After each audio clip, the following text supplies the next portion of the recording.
Duchess of Sussex Meghan Markle's cheerleader and the author of Finding Freedom is facing action to close his publishing business, according to royal expert Richard Eden.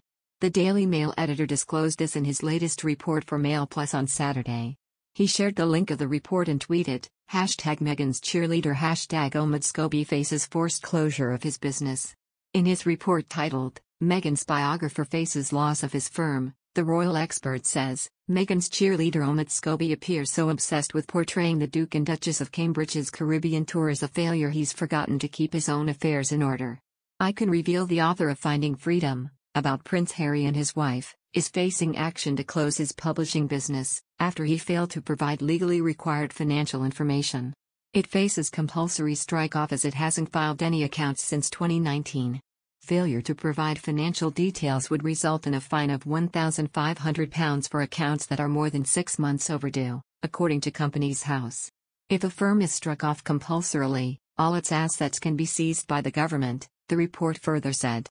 In other news, Meghan Markle announced the launch of her new podcast, Archetypes, this week.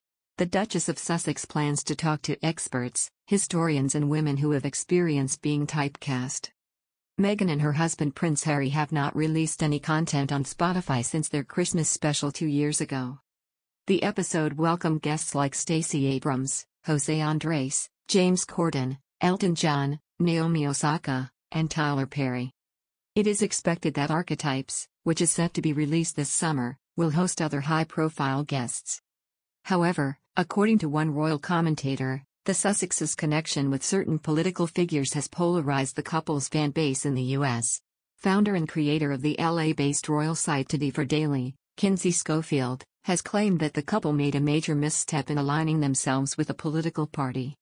Ms. Schofield told, Meghan started doing all of these virtual events with Kamala Harris, Hilary Clinton, Stacey Abrams. These very Democratic personalities. They do the time special where they are clearly endorsing Joe Biden without blatantly saying his name. You really saw the split in the states. People royalists, were like, they are so breaking the rules and we don't like this. And then anybody who wasn't on the Democratic side of things, also thought, why are these two telling us who to vote for? And hanging out with Hilary Clinton and Kamala Harris? So I feel like they made a major misstep there in immediately aligning themselves with a certain political party. I think that was a huge mistake.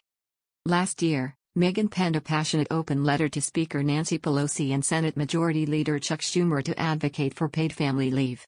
Soon after, it was reported that she had cold-called at least 2 Republican senators, Shelley Capito and Susan Collins, about the issue. More recently, Meghan and Harry published a statement on their Archetypes website, saying they stand with the people of Ukraine after Russian forces invaded the country. However, their comments on the Ukraine-Russia crisis came under fire from some fans, as traditionally members of the royal family remain politically neutral and do not provide a public opinion on contentious issues. Protocol prevents reigning monarchs and successors to the throne from addressing contentious affairs due to a requirement of being politically neutral. The Duke and Duchess, who stepped back from royal duties last year, are technically not subjected to the same protocol as members of the royal family. These rules are laid out in the Nolan Principles, established by former Prime Minister John Major in 1995. As the couple are not working members of the royal family, they are able to comment on such topics in a personal capacity. Meghan's new podcast will feature uncensored conversations with historians, experts and women who know all too well about how typecasts can influence and change narratives. While the guest lineup for Archetypes remains unknown, Russell Myers, royal editor at the Daily Mirror, told Thursday's episode of Pod Save the Queen that Meghan will pull in the big guns for her podcast.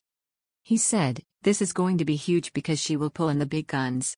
You would imagine that she will have lots of very powerful, famous women and women who have overcome adversity to rise up through the ranks in whatever industry and field that they have become successful in." Kamala Harris was tipped to be a guest on the Archetypes podcast last year, due to a feeling of solidarity between her and the Duchess. Rosa Silverman wrote in The Telegraph in November 2020 that plans for a collaboration could have been in the works. One source told her, "I think there's a real feeling of solidarity between the two women."